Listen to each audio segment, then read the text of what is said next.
Hello student, नमस्कार। मैं कपिल कुमार। आज मैं आपके लिए लेकर आया हूँ केमिकल चेंजेस एंड इक्वेशन। ठीक है, इसमें मेनली हम ये पढ़ेंगे, टाइप्स ऑफ रिएक्शन पढ़ेंगे। ठीक है स्टूडेंट, और पहले के लेक्चर को आप अच्छे से देख लीजिएगा। ठीक है, पहले के हमारे लेक्चर को आप देख लीजिएगा। ठीक है, और पहले के लेक्चर में हम ये डिस्कस कर चुके हैं, टाइप्स ऑफ रिएक्शन के बारे में आप डिस्कस कर चुके हैं। ठीक है, तो टाइप्स ऑफ रिएक्शन में सबसे पहले हमने क्या पढ़ा? डायरेक्ट कॉम्बिनेशन रिएक्शन, सेकंड होता है डिकम्पोजिशन रिएक्शन, थर्ड होता है डिस्प्लेसमेंट रिएक्शन और फोर्थ होता है डबल डिस्प्लेसमेंट रिएक्शन। तो सबसे पहला रिएक्शन की अगर हम बात करें, डायरेक्ट कॉम्बिनेशन रिएक्शन, इसके बारे में हम पढ़ चुके हैं पहले लेक्चर में, और सेकेंड लेक्चर में हमें थर्मल डिकम्पोजिशन हम स्टार्ट किए। ठीक है student, thermal decomposition reaction first lecture में स्टार्ट हो चुका था, और इसके फर्दर 3 टाइप है थर्मल डिकम्पोजिशन रिएक्शन के। पहला क्या होता है? डिकम्पोजिशन रिएक्शन के 3 टाइप है। ठीक है, तो डिकम्पोजिशन रिएक्शन में 3 टाइप, पहला टाइप है थर्मल डिकम्पोजिशन रिएक्शन, दूसरा है फोटोकेमिकल रिएक्शन, तीसरा है इलेक्ट्रोकेमिकल रिएक्शन। ठीक है स्टूडेंट, तो चलो स्टार्ट करते हैं स्टूडेंट। तो इसके पहले वाले लेक्चर में हम डिस्कस कर चुके हैं स्टूडेंट, थर्मल डिकम्पोजिशन रिएक्शन चल रहा था, और एक रिएक्टिविटी सीरीज पहले भी बनाई थी और फिर से हम बनाई। ठीक है, और इसके पहले वाले लेक्चर को आप अच्छे से देख लीजिएगा। ठीक है स्टूडेंट, बहुत ही अच्छे से देख लीजिए, उसके बाद ये लेक्चर आपको समझ में आएगा। ठीक है, और स्टार्टिंग से लेकर लास्ट तक पूरा फोकस रहिए। ठीक है स्टूडेंट, स्किप मत करिए। तो चलो स्टार्ट करते हैं। नाइट्रेट चल रहा था। ठीक है स्टूडेंट, नाइट्रेट, और पहले हम ये पढ़ चुके हैं। सबसे पहले हम लोग क्या देखें स्टूडेंट? सबसे पहले हम लोग ये देखें, ऑक्साइड को देखा हम लोगों ने। ठीक है, आ रहा है समझ में स्टूडेंट?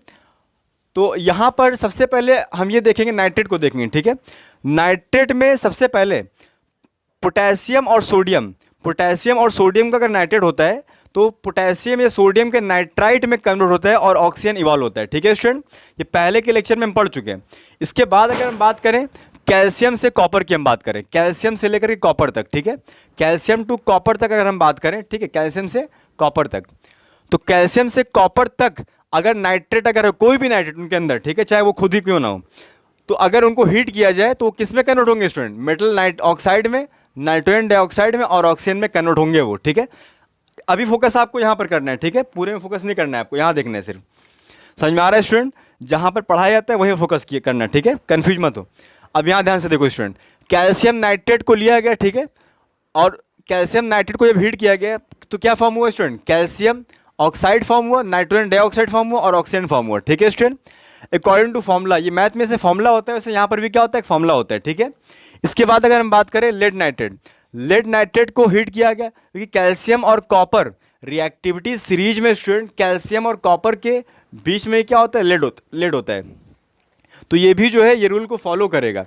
तो लेड नाइट्रेट अगर मान लो इसको हीट किया जाए तो लेड ऑक्साइड, नाइट्रोजन डाइऑक्साइड और ऑक्सीजन में ये भी कन्वर्ट होगा। ठीक है, करस्पॉन्डिंग अपना क्या बनाएगा? लेड ऑक्साइड फॉर्म होगा, मेटल ऑक्साइड।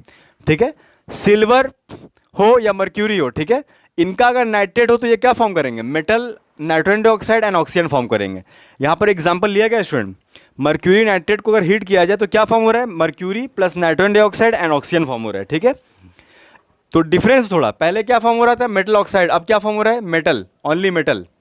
ये डिफरेंस है स्टूडेंट। ठीक है, कुछ एग्जांपल्स और यहाँ पर दिखाए गए। Heating ammonium dichromate, ammonium dichromate को हीट करना स्टूडेंट। अमोनियम डाइक्रोमेट का ये फॉर्मूला कैसे आया? इसके पहले वाले लेक्चर में रेडिकल चार्ट को आप अच्छे से देखिए आकर के, उसको याद रखिए। ठीक है, तब आपको कोई भी प्रॉब्लम नहीं होगा। पहले चैप्टर को, लैंग्वेज ऑफ केमिस्ट्री को आप अच्छे से थ्रोली सारे लेक्चर को आप सुनिए फर्स्ट से लेकर के लास्ट तक। ठीक है, तब आपको कोई प्रॉब्लम नहीं होगा। ठीक है, तो वहाँ से ये फॉर्मूला आया स्टूडेंट। अमोनियम का होता है वैलेंसी +1, डाइक्रोमेट की वैलेंसी होती है 2-, वैलेंसी एक दूसरे के नीचे इंटरचेंज होती है, तो वहाँ से फॉर्मूला क्या बन गया? NH4 का होल टू Cr2O7। इसको जब हीट किया जाता है तो ये डिकम्पोज कर जाता है स्टूडेंट Cr2O3 N2 + H2O में।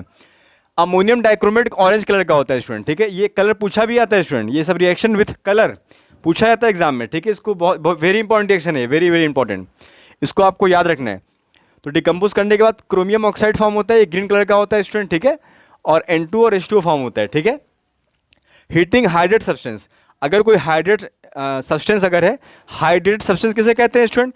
जिस भी सॉल्ट में वाटर मॉलिक्यूल क्या हो उसमें ऐड हो, अटैच्ड हो, उसे कहते हैं हाइड्रेट सब्सटेंस कहते हैं, ठीक है। जैसे CuSO4.5H2O डॉट H2O के फॉर्म में यहाँ पर रहता है, जैसे .2H2O .3H2O, ठीक है। आगे सॉल्ट के बारे में अच्छे से डिस्कस करेंगे हम वाटर चैप्टर में, थर्ड चैप्टर में, ठीक है। लेकिन यहाँ पर बस ये देखो सिर्फ, ये CuSO4.5H2O क्या होता है, ब्लू विट्रियोल होता है इसका नाम, ठीक है। अच्छा, इसका नाम तो पहले लैंग्वेज ऑफ केमिस्ट्री चैप्टर में इसको हम देख चुके हैं, ठीक है। इसका नाम होता है ब्लू विट्रियोल, ठीक है। ब्लू कलर का सॉल्यूशन होता है ये। इसको हीट करने से ये किस में कन्वर्ट होता है स्टूडेंट, CuSO4+5H2O में। CuSO4 का कलर क्या होता है स्टूडेंट, व्हाइट कलर का होता है, ठीक है। अगर CuSO4 को फर्दर अगर हम मान लो स्ट्रांगली हीट करें, ठीक है, तो ये किस में कन्वर्ट होगा student, copper oxide, sulphur oxide और ऑक्सीजन में, ठीक है स्टूडेंट। इसके बाद अगर हम बात करें डिकम्पोजिशन रिएक्शन का सेकंड, मतलब थर्मल डिकम्पोजिशन हो चुका है, अब सेकंड क्या है, फोटोकेमिकल डिकम्पोजिशन रिएक्शन।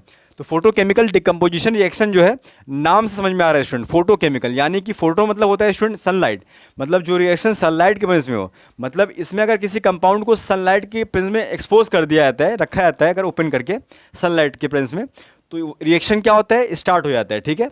इसे कहते हैं फोटोकेमिकल डिकम्पोजिशन रिएक्शन, मतलब रिएक्शन जो है डिकम्पोज करना स्टार्ट हो जाता है कंपाउंड, ठीक है। तो govern by absorption of light energy, ये कैसे प्रोसीड होता है, लाइट एनर्जी एब्जॉर्ब करने के बाद, ठीक है, सिल्वर क्लोराइड को जब हीट किया जाता है तो यहाँ से क्या फॉर्म होता है, सिल्वर प्लस क्लोरीन, डिकम्पोज हो गया सिल्वर क्लोराइड, ठीक है, सिल्वर और क्लोरीन में। सिल्वर ब्रोमाइड हीट के प्रेजेंस में, सनलाइट के प्रेजेंस में, ये भी डिकम्पोज हो गया सिल्वर और ब्रोमीन में। And H2O hydrogen peroxide sunlight के प्रेजेंस में ये भी डिकम्पोज कर जाता है H2O और ऑक्सीजन में। इसके बाद थर्ड नंबर क्या है स्टूडेंट, इलेक्ट्रोकेमिकल डिकम्पोजिशन रिएक्शन। तो electrochemical decomposition reaction govern by electrical energy, जब कंपाउंड कोई भी इलेक्ट्रिकल एनर्जी एब्जॉर्ब करता है तो वो ब्रेक डाउन हो जाता है, ठीक है, उसका ब्रेक हो जाता है, ठीक है, वो सिंपलर सब्सटेंस में वो ब्रेक हो जाता है, ठीक है, रिएक्टेंट मतलब। जैसे एग्जांपल देखो स्टूडेंट NaCl, तो NaCl फ्यूज लिया जाता है, NaCl मतलब नमक, NaCl जब इसको मेल्ट किया जाता है, तो मेल्ट करने के बाद जब इलेक्ट्रिसिटी से पास की जाती है तो ये इसमें किस में कन्वर्ट हो जाता है स्टूडेंट, किस में डिकम्पोज कर जाता है, सोडियम और क्लोरीन में, ठीक है। और H2O भी डिकम्पोज कर जाता है इलेक्ट्रिकल एनर्जी पास करने से उससे, ठीक है, इलेक्ट्रिसिटी पास करने से हाइड्रोजन और ऑक्सीजन में कन्वर्ट हो जाता है, ठीक है स्टूडेंट। नेक्स्ट अगर हम बात करें displacement reaction, displacement reaction very very important reaction है। डिस्प्लेसमेंट रिएक्शन होता है क्या इसमें, इसमें क्या होता है, एन एलिमेंट और radicals which has high reactivity displaces less reactive element from its compound. कोई भी एलिमेंट या कोई भी रेडिकल्स अगर उसकी रिएक्टिविटी अगर ज़्यादा है, ठीक है, एज़ कम्पेयर टू अदर, तो वो एलिमेंट जो होगा जिसकी रिएक्टिविटी ज़्यादा है वो लेस रिएक्टिव एलिमेंट को क्या करता है, डिस्प्लेस कर देता है वहाँ से, ठीक है। चाहे मेटल हो चाहे नॉन मेटल हो, मतलब मेटल को डिस्प्लेस करेगा, नॉन मेटल को डिस्प्लेस करेगा, high reactive metal low reactive metal को डिस्प्लेस करेगा, और high reactive non metal low reactive non metal को डिस्प्लेस करेगा, ठीक है। ये डिस्प्लेसमेंट कैसे होता है, ये कैसे डिसाइड करते हैं, ये डिसाइड जो होता है रिएक्टिविटी सीरीज डिसाइड करता है स्टूडेंट। रिएक्टिविटी सीरीज में जो टॉप पर मेटल्स हैं उनकी रिएक्टिविटी ज़्यादा होती है एज़ कम्पेयर टू जो इनके नीचे हैं, ठीक है। जैसे मान लो तुमसे कंपेयर किया जाए, जैसे मान लो पोटेशियम और जिंक की बात की जाए, तो पोटेशियम और जिंक में रिएक्टिविटी किसकी ज़्यादा है, जिंक और पोटेशियम में रिएक्टिविटी किसकी ज़्यादा है, पोटेशियम की रिएक्टिविटी ज़्यादा है, क्योंकि पोटेशियम क्या है, टॉप पर है, पोटेशियम जो है जिंक को डिस्प्लेस कर सकता है, ठीक है। इसका मतलब समझो स्टूडेंट, जैसे यहाँ पर AB+C लिखा हुआ है, अगर C की रिएक्टिविटी ज़्यादा है A से, तो C जो है A को डिस्प्लेस कर दे रहा है, A को वहाँ से हटा दे रहा है, डिस्प्लेस कर दे रहा है, ठीक है, रिप्लेस कर दे रहा है, और खुद कंपाउंड क्या बन जा रहा है, CB+A। समझ में आ रहा है। तो जिसकी रिएक्टिविटी ज़्यादा होगी वो किसी भी कंपाउंड के लेस रिएक्टिव एलिमेंट को वहाँ से डिस्प्लेस कर सकता है, वहाँ से हटा सकता है वो, ठीक है। समझ में आ रहा है स्टूडेंट। तो ये डिसाइड कैसे होता है, the ability of an element to displace other element is determined by its relative position in reactivity series. Reactivity series में जो जिसका पोजीशन है उस पोजीशन के हिसाब से डिसाइड होता है, ठीक है। डिस्प्लेसमेंट कैसे करना है ये हमें रिएक्टिविटी सीरीज बताती है, ठीक है। ये मेटल की रिएक्टिविटी सीरीज है स्टूडेंट। जैसे एग्जांपल देखो student, copper sulphate plus zinc, तो कॉपर सल्फेट और जिंक रिएक्टेंट है। यहाँ पर जिंक यहाँ पर क्या है स्टूडेंट, मेटल है, और कॉपर यहाँ पर क्या है स्टूडेंट, कॉपर भी मेटल है। लेकिन जिंक और कॉपर में रिएक्टिविटी किसकी ज़्यादा है स्टूडेंट, कॉपर यहाँ पर है और जिंक यहाँ पर होता है स्टूडेंट, तो जिंक ऊपर है कॉपर नीचे है, तो जिंक क्या कर सकता है, कॉपर को डिस्प्लेस कर सकता है स्टूडेंट, ठीक है। आ रहा है समझ में आपको स्टूडेंट। तो जिंक यहाँ पर क्या कर रहा है, कॉपर को डिस्प्लेस कर दिया और क्या फॉर्म हो गया, जिंक सल्फेट और कॉपर, ठीक है स्टूडेंट। इसके बाद अगर हम बात कर ले सिल्वर नाइट्रेट प्लस कॉपर, ठीक है, सिल्वर नाइट्रेट और कॉपर की बात कर लेते हैं, ठीक है। हाँ ठीक है स्टूडेंट, सिल्वर नाइट्रेट और कॉपर की अगर हम बात कर लेते हैं तो सिल्वर नाइट्रेट और कॉपर में कॉपर की रिएक्टिविटी ज़्यादा होती है सिल्वर से, according to reactivity series. Copper यहाँ पर है, सिल्वर यहाँ पर है, तो कॉपर ऊपर है, सिल्वर नीचे है, तो कॉपर डिस्प्लेस कर देगा सिल्वर को और क्या फॉर्म होगा स्टूडेंट यहाँ पर, copper nitrate plus silver, silver यहाँ से हट गया। रिएक्टिविटी सीरीज नॉन मेटल की भी होती है स्टूडेंट, ठीक है, लेकिन यहाँ रिएक्टिविटी सीरीज जो नॉन मेटल की दिखाई जा रही है ये सिर्फ हेलोजन ग्रुप की दिखाई गई है, ठीक है, अकॉर्डिंग टू सिलेबस, आपके सिलेबस के हिसाब से हेलोजन ग्रुप की रिएक्टिविटी दी गई है, ठीक है। तो फ्लोरीन की रिएक्टिविटी सबसे ज़्यादा होती है एज़ कम्पेयर टू क्लोरीन, और उससे कम क्लोरीन, उससे कम ब्रोमीन और सबसे कम आयोडीन की होती है, ठीक है। यानी कि KCl और प्लस फ्लोरीन, पोटेशियम क्लोराइड और फ्लोरीन अगर लिया जाए तो फ्लोरीन क्लोरीन को क्या कर सकता है, डिस्प्लेस कर सकता है। फ्लोरीन भी नॉन मेटल है, क्लोरीन भी नॉन मेटल है, नॉन मेटल को डिस्प्लेस करेगा, more reactive non metal less reactive non metal को डिस्प्लेस करेगा वहाँ से, ठीक है, सिंपल सी बात है। तो यहाँ से क्या फॉर्म हुआ, पोटेशियम फ्लोराइड और क्लोरीन, क्लोरीन यहाँ से हट गया, बैलेंस नहीं किया गया, बैलेंस तो कर सकते हो, ठीक है, बैलेंस तो हम कर सकते हैं, ईजी है। इसके बाद पोटेशियम ब्रोमाइड और क्लोरीन, तो क्लोरीन यहाँ से क्या कर रहा है, ब्रोमीन को डिस्प्लेस कर दे रहा है और क्या फॉर्म हो रहा है, potassium chloride plus bromine. Application क्या है इसका, बहुत इंपॉर्टेंट एप्लीकेशन है डिस्प्लेसमेंट रिएक्शन का स्टूडेंट, डिस्प्लेसमेंट रिएक्शन का बहुत ही ज़्यादा एप्लीकेशन है, ठीक है। सबसे पहली बात यहाँ पर ये दिखाया जा रहा है कि मेटल इन रिएक्टिविटी सीरीज अब hydrogen displaces from dilute acid, मतलब कि जो भी हाइड्रोजन के ऊपर जितने भी सारे एलिमेंट हैं वो हाइड्रोजन को एसिड से क्या कर सकते हैं, डिस्प्लेस कर सकते हैं, मतलब हाइड्रोजन को एसिड से हटा सकते हैं, ठीक है। सबसे पहले ध्यान से देखो student, zinc plus sulphuric acid, तो सल्फ्यूरिक एसिड में क्या हाइड्रोजन है, जिंक की रिएक्टिविटी ज़्यादा होती है हाइड्रोजन से, तो जिंक हाइड्रोजन क्या कर सकता है, डिस्प्लेस कर सकता है यहाँ से, और क्या फॉर्म हुआ, जिंक सल्फेट प्लस हाइड्रोजन। ठीक इसी तरह से मैग्नीशियम प्लस HCl की अगर हम बात करें तो मैग्नीशियम की रिएक्टिविटी ज़्यादा होती है हाइड्रोजन से, तो हाइड्रोजन को मैग्नीशियम क्या कर रहा है, डिस्प्लेस कर दिया, ठीक है, और क्या फॉर्म हुआ, मैग्नीशियम क्लोराइड प्लस हाइड्रोजन। आ रहा है समझ में स्टूडेंट आप लोगों को। तो ये बहुत इंपॉर्टेंट है displacement reaction. Solubility of salt की अगर हम बात करें अब स्टूडेंट, सॉल्युबिलिटी ऑफ सॉल्ट मतलब कौन पानी में घुल जाएगा और कौन पानी में नहीं घुलेगा, मतलब वाटर में कौन सॉल्यूबल है और कौन वाटर में सॉल्यूबल नहीं है, मतलब इनसॉल्यूबल है कौन। ये बहुत ही इंपॉर्टेंट यहाँ पर कुछ रूल्स लिखे गए हैं स्टूडेंट, इसको आपको 100% याद ही रखना पड़ेगा, ठीक है। अभी के लिए all sodium potassium ammonium salt, जितने भी सोडियम पोटेशियम या अमोनियम के जितने भी सॉल्ट होते हैं, चाहे वो मतलब सोडियम पोटेशियम अमोनियम ये सब क्या कैटायंस हैं, अगर कोई भी एनायन के साथ अगर ये कंबाइन होते हैं, जैसे सल्फाइड सल्फेट सल्फाइड, ठीक है, कार्बोनेट बाइकार्बोनेट फॉस्फेट फॉस्फाइड, ये सारे अगर सारे सोडियम पोटेशियम या अमोनियम के साथ अगर कंबाइन है, अगर सॉल्ट फॉर्म बना रहे हैं, तो ये सारे क्या होंगे, वाटर सोल्यूबल सॉल्ट फॉर्म करेंगे, ठीक है, मतलब पानी में सारे सॉल्ट इनके घुल जाएंगे। सोडियम पोटेशियम अमोनियम के सारे सॉल्ट वाटर में घुल जाएंगे, मतलब वाटर सोल्यूबल सॉल्ट होंगे। All nitrate and nitrite salt are soluble, जितने भी नाइट्रेट और नाइट्राइट सॉल्ट हैं सारे क्या होंगे, वाटर सोल्यूबल सॉल्ट होंगे, ठीक है।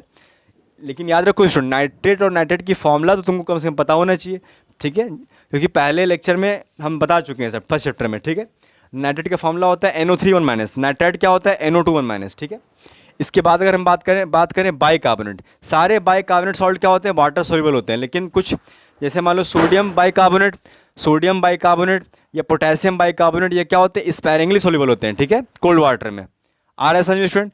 ऑल सल्फेट्स जितने भी सल्फेट होते हैं सॉल्ट, ये सारे वाटर सोल्यूबल होते हैं, लेकिन एक्सेप्ट इसमें कौन वाटर सोल्यूबल नहीं होते, मतलब वाटर इनसोल्यूबल कौन यहाँ पर होते हैं, उनको हमको देखना है। तो वाटर इनसोल्यूबल सॉल्ट कौन कौन से होते हैं, lead sulphate, barium sulphate, calcium sulphate और सिल्वर सल्फेट, ये सारे क्या होते हैं, इनको याद रखना आपको स्टूडेंट, ये सारे वाटर इनसोल्यूबल सॉल्ट हैं। ऑल क्लोराइड सॉल्ट, जितने भी क्लोराइड सॉल्ट हैं सारे क्या होते हैं, वाटर सोल्यूबल सॉल्ट होते हैं, लेकिन एक्सेप्ट कौन नहीं होते वाटर सोल्यूबल, लेड क्लोराइड, ठीक है, सिल्वर क्लोराइड और मर्क्यूरी क्लोराइड, ठीक है, ये सब सॉल्ट जो होते हैं ये वाटर इनसोल्यूबल होते हैं, ठीक है, एक्सेप्शनल है ये सब। जितने भी सल्फाइड होते हैं, sulphide carbonate, oxide, hydroxide, phosphate, ये सब क्या होते हैं, वाटर इनसोल्यूबल सॉल्ट होते हैं, पानी में ये सब नहीं घुलते हैं, लेकिन किनको छोड़ करके, सोडियम पोटेशियम और अमोनियम को छोड़ करके बाकी सारे मेटल्स के ये सब अगर बनाएंगे मेटल, बाकी सारे इनको छोड़ करके, वो सारे क्या होंगे, वाटर इंसोल्यूबल होंगे, पानी वो सब नहीं घुलेंगे। चलो आपकी एबिलिटी हम यहाँ पर चेक करते हैं, ठीक है। तो कुछ हम यहाँ पर सॉल्ट लिए और आपको बताना है कि कौन यहाँ पर सोल्यूबल सॉल्ट है और कौन यहाँ पर सोल्यूबल सॉल्ट नहीं है।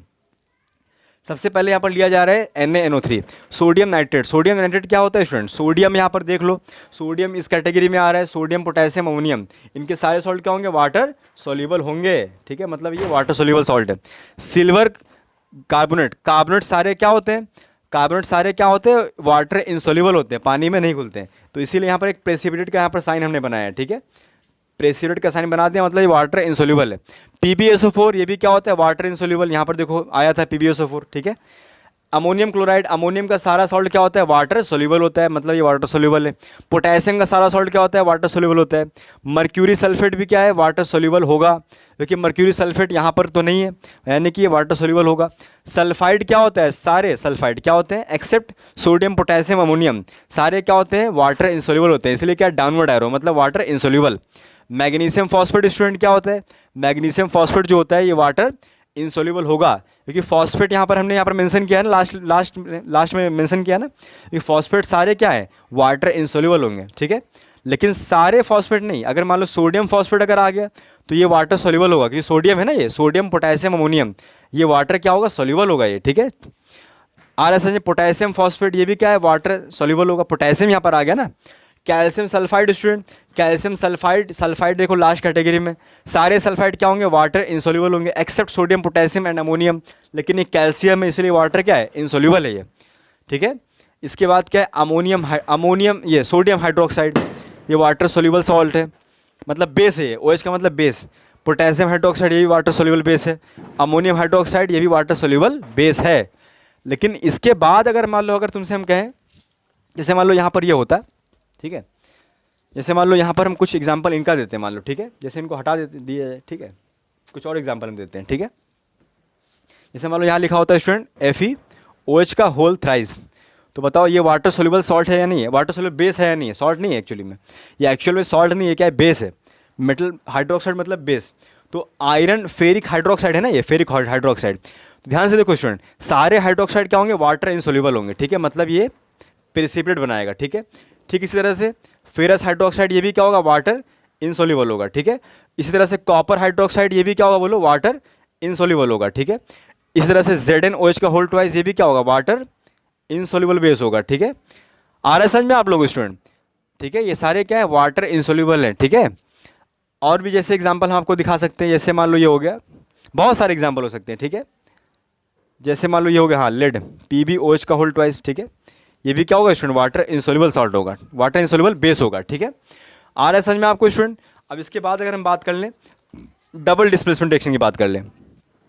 डबल डिस्प्लेसमेंट रिएक्शन होता है क्या स्टूडेंट, इसमें दो रिएक्टेंट जो होते हैं वो डिकम्पोज करते हैं और उनके आयंस क्या होते हैं, एक्सचेंज होते हैं, ठीक है। कैसे होते हैं, यहाँ देखो, यहाँ पर डबल डिस्प्लेसमेंट में याद रखना स्टूडेंट, दोनों सोल्यूबल सॉल्ट होते हैं, मतलब दोनों जो रिएक्टेंट वाले जो लिए आते हैं, रिएक्टेंट दोनों जो लिए आते हैं वो सोल्यूबल सॉल्ट होते हैं, और जब ये डिकम्पोज होते हैं तो क्या फॉर्म करते हैं, प्रोडक्ट क्या फॉर्म करते हैं, सोल्यूबल सॉल्ट फॉर्म होता है एक, और एक क्या फॉर्म होता है, इनसोल्यूबल सॉल्ट एक फॉर्म होता है, ठीक है। एक सोल्यूबल फॉर्म होता है और एक क्या फॉर्म होता है, इनसोल्यूबल सॉल्ट फॉर्म होता है, याद रखना है। यहाँ पर देखो स्टूडेंट एग्जांपल लिया गया है, जैसे AB + CD, तो AB + CD क्या फॉर्म कर रहा है, AD + CB, कैसे फॉर्म हो गया, देखो ध्यान से। AB ऐसे मान लो, तो AB ये सॉल्ट है, तो एक कैटायन एनायन में ब्रेक किया है, जैसे मान लो A+ और B- में। उसी तरह से CD क्या हुआ, ये ब्रेक किया C+ और D- में। और यहाँ पर आयंस क्या होते हैं, एक्सचेंज होते हैं, मतलब A+ जो है कैटायन, ये B- को छोड़ करके दूसरे एनायन के साथ में क्या कर रहे हैं, कंबाइन करने जा रहे हैं, मतलब A+ D- कंबाइन करके क्या बना दिया, AD। ठीक उसी तरह C+ जो है दूसरे एनायन के साथ में, मतलब B- के साथ में क्या फॉर्म किया, CB, ठीक है। और इनमें एक सोल्यूबल होगा मान लो, और एक क्या होगा, इनसोल्यूबल होगा, ठीक है। अब कुछ एग्जांपल यहाँ पर हमने दिखाया है, उसको देखो ध्यान से। ऐसे CaCl2 + Na2CO3, तो CaCl2 को अगर आप ब्रेक करोगे तो कैसे ब्रेक होगा स्टूडेंट, Ca2+ और Cl-1, ये ब्रेक करना हम सिखा चुके हैं आपको पहले, ठीक है। इसको ध्यान से समझो, पहले जो जिसकी वैलेंसी होती है उसको वापस से उनको दे दो। ऐसे क्लोरीन के नीचे 2 जो है ये वैलेंसी कैल्शियम की है, तो Ca2+ और कैल्शियम के नीचे नहीं कुछ तो मतलब 1 है, तो ये वैलेंसी किसकी है स्टूडेंट, क्लोरीन की है, मतलब Cl-1। और Na2CO3 का मतलब ये हुआ स्टूडेंट कि सोडियम के नीचे जो वैलेंसी है 2, ये कार्बन की वैलेंसी है CO3 2-, और सोडियम के नीचे जो वैलेंसी है किसकी वैलेंसी है, सोडियम की, तो ये Na+1। और कैल्शियम जो है अब किसके साथ कंबाइन होने वाला है, कार्बोनेट के नीचे, कार्बोनेट के साथ कंबाइन होने वाला है, ठीक है। कैल्शियम, कैल्शियम की वैलेंसी क्या है स्टूडेंट, 2+, कार्बोनेट की वैलेंसी क्या है, 2-, 2 से 2 क्या होगा स्टूडेंट, कैंसिल आउट, और लास्ट में क्या बचेगा, CaCO3, जो कि ये इंसोल्यूबल बेस है स्टूडेंट, क्योंकि कार्बोनेट क्या होता है, इंसोल्यूबल बेस, इंसोल्यूबल सॉल्ट होता है, ठीक है, इंसोल्यूबल सॉल्ट होता है, ठीक है। और फिर क्या फॉर्म होगा यहाँ से, सोडियम क्लोराइड मतलब NaCl, ये क्या होता है स्टूडेंट, सोल्यूबल सॉल्ट होता है, ठीक है। जिंक नाइट्रेट की अगर हम बात करें और इसका कंबाइन क्या कर रहा है, Na2CO3, ये दोनों लेकिन याद रखो सोल्यूबल सॉल्ट है, ये दोनों क्या है, सोल्यूबल सॉल्ट है, समझ में आ रहा है। तो जिंक नाइट्रेट अगर ब्रेक करोगे तो कैसे ब्रेक होगा स्टूडेंट, Zn2+ और NO3 और माइनस। सोडियम कार्बोनेट कैसे ब्रेक करेगा, Na+1 और कार्बोनेट कैसे ब्रेक करेगा, CO3 2-, वापस से उनकी वैलेंसी उनको दे दो। जिंक किसके साथ कंबाइन होने वाला है, कार्बोनेट के साथ में, तो जिंक और कार्बोनेट कंबाइन होगा तो क्या फॉर्म करेगा स्टूडेंट, ZnCO3, जो कि एक इंसोल्यूबल सॉल्ट है, और यहाँ से NaNO3 जो कि एक सोल्यूबल सॉल्ट है, ठीक है। तो यहाँ पर पहले ब्रेक करना है आपको इनके कैटायन आयन में, और उनके बाद क्या करना है, इनको एक्सचेंज करके प्रोडक्ट फॉर्म कर देना है, ठीक है। तो इस तरह से PbNO3 + Na2SO4 क्या फॉर्म करेगा, NaNO3 + PbSO4, इसे PbSO4 क्या है, इंसोल्यूबल सॉल्ट है, ठीक है स्टूडेंट। तो कैसा लगा आपको ये लेक्चर स्टूडेंट, अपना कमेंट हमें भेजिए हम तक, ठीक है। तो मैं कपिल कुमार, और हमारे चैनल पर अगर आप नए हैं तो हमारे चैनल को लाइक सब्सक्राइब शेयर जरूर करिए, ठीक है, भूला मत करिए स्टूडेंट, ठीक है। बड़े मेहनत से ये सब हम बनाते हैं आप लोगों के लिए, ठीक है। और स्टार्टिंग से लेकर के लास्ट तक देखिए स्टूडेंट, तब आपको ज़्यादा अच्छा लगेगा, इंटरेस्ट तब आएगा आप में, ठीक है। और सारे लेक्चर आप देख लीजिए, ठीक है। 9th 10 जो CBSE बोर्ड के भी हैं, अगर टाइम मिले आपको तो वो भी सारे देख लीजिए, ठीक है। कंसेप्ट कहीं से मिल जाए आपको लेना है, ठीक है। तो स्टूडेंट ठीक है, आज के लिए यहीं तक, और नेक्स्ट क्लास में नए कंसेप्ट के साथ में, नए लेक्चर के साथ में मैं फिर से हाजिर हूँगा, ठीक है। तब तक के लिए धन्यवाद, अपना ख्याल रखिए, थैंक्स।